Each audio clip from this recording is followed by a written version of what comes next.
What you seek is seeking you.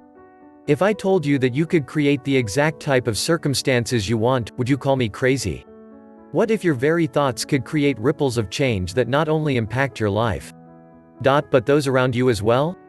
Philip, a call center worker from the Philippines, certainly didn't think so. He dreamed of moving overseas so he could secure a better life and provide for his family. But at every turn, his own mind shut down every opportunity he thought of.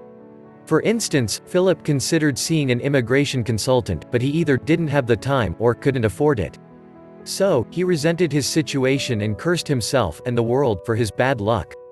He didn't realize that the real culprit was his mindset, not his circumstances. And it seemed like the more he ruminated, the more bad things happened. Thus, he kept feeding the cycle of being stuck in a rut and feeling bad, trapping him even more. That was, until his Aunt Sarah introduced him to the law of attraction.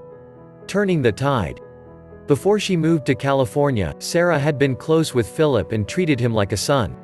She had her own share of struggles finding greener pastures abroad, but she applied the principles from the law of attraction to overcome them. So she sent a few books on the topic to Philip through Amazon so he could gain the clarity to turn his life around. At first, Philip didn't really think much of it, but he decided to read through the books since his aunt went through the trouble of sending it over.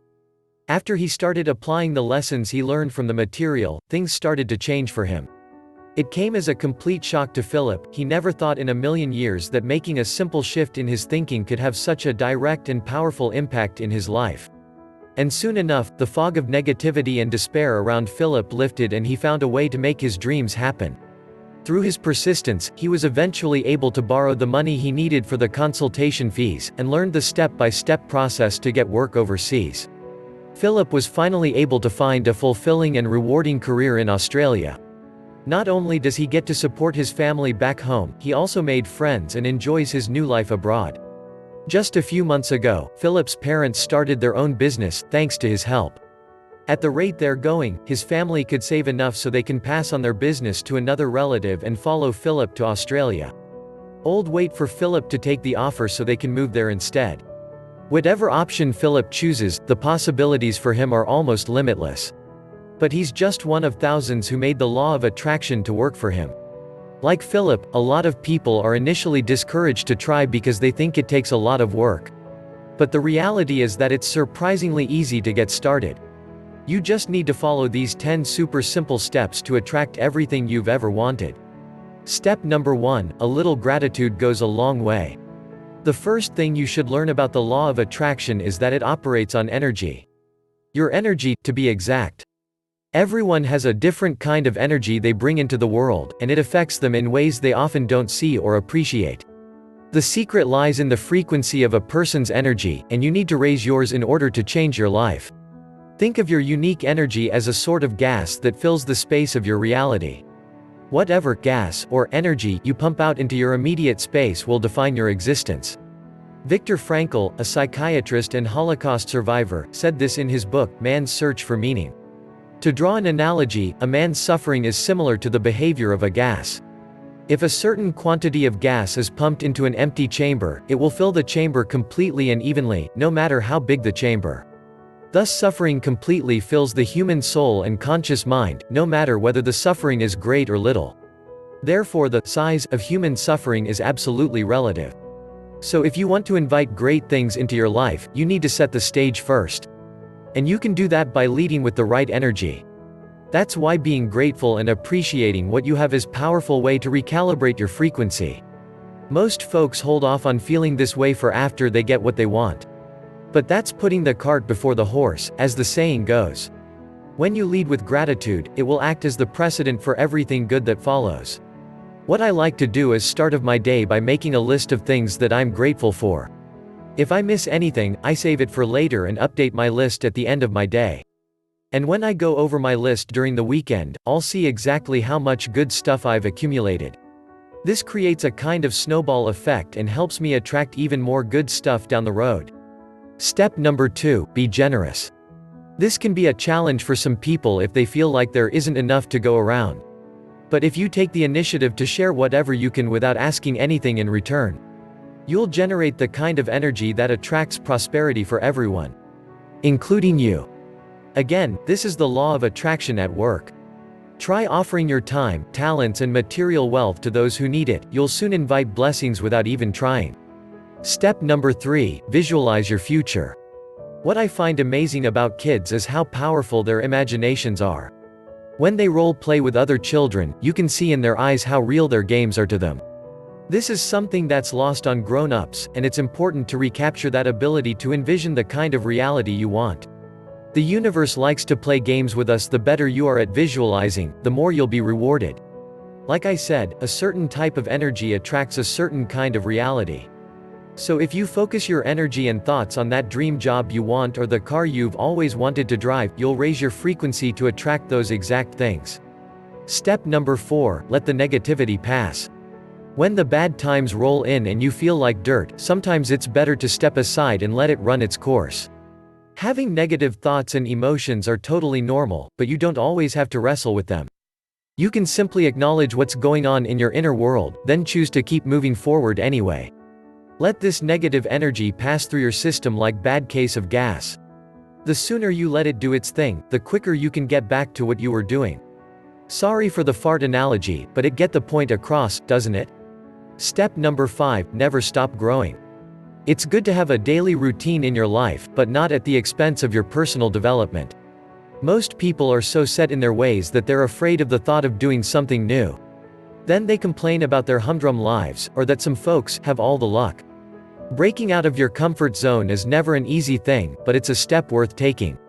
No matter how loaded your schedule is, find some chunks of time to do things that will help you grow. Whether it's taking an online course, joining a community, or taking up a hobby, this is a powerful way to attract new and exciting things in your life. Step number 6, avoid the toxic crowd. There are people who seem hell-bent on pulling others into their world of misery. Whether they're trying to lessen their own pain or simply enjoy doing it, you need to steer clear of them. Instead, choose people who will have the opposite effect on your psyche. Not only does a person's energy attract circumstances, it's also contagious.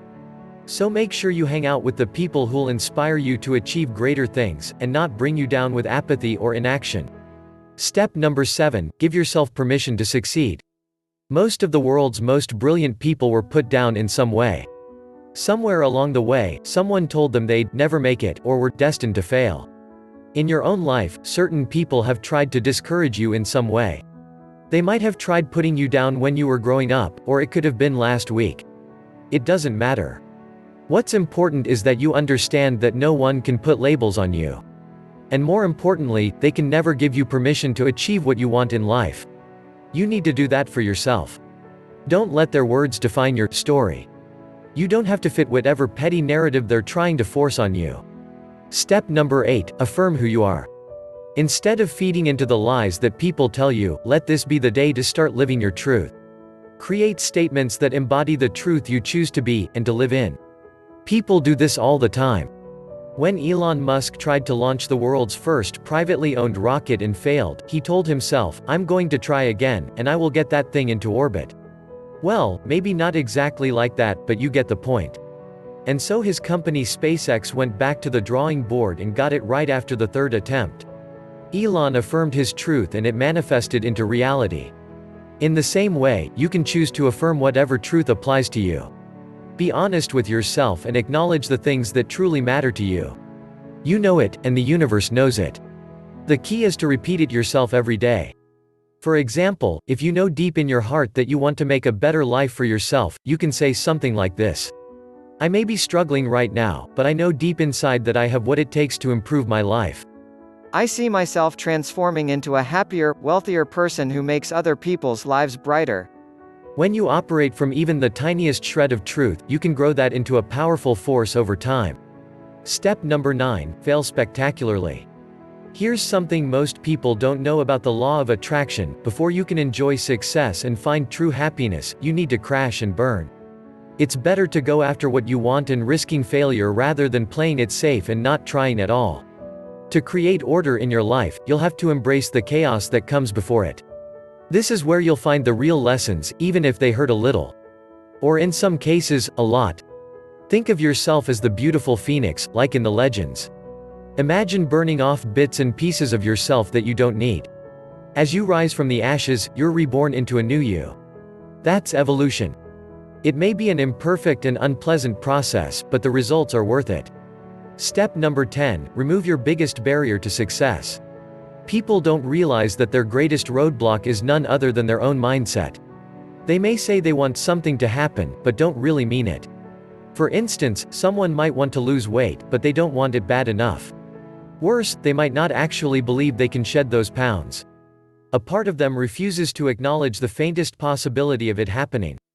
This is pretty much why people never attract the things they want in life. In order to remove this barrier, you'll need to change something inside you.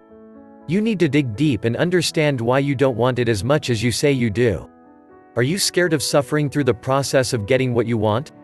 This is what turns most people off. They simply can't process the discomfort involved with growing up.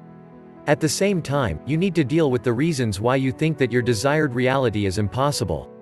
It could be some deep-seated beliefs brought about by past events or experiences growing up. Once you sort this out, you'll be free to do what you want without any pre-programmed beliefs holding you back. Now, these 10 steps we just talked about will get your foot in the door. Once you start doing them regularly, you'll experience remarkable breakthroughs you didn't think were possible.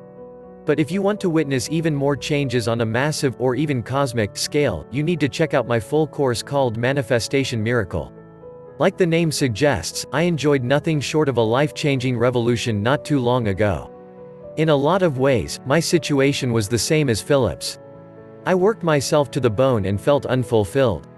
I was trapped in my soul-crushing career. Even though I needed the money, I hated having to put up a hollow appearance of a happy, successful businesswoman. But then I discovered how to turn my mind into a magnet for prosperity and abundance.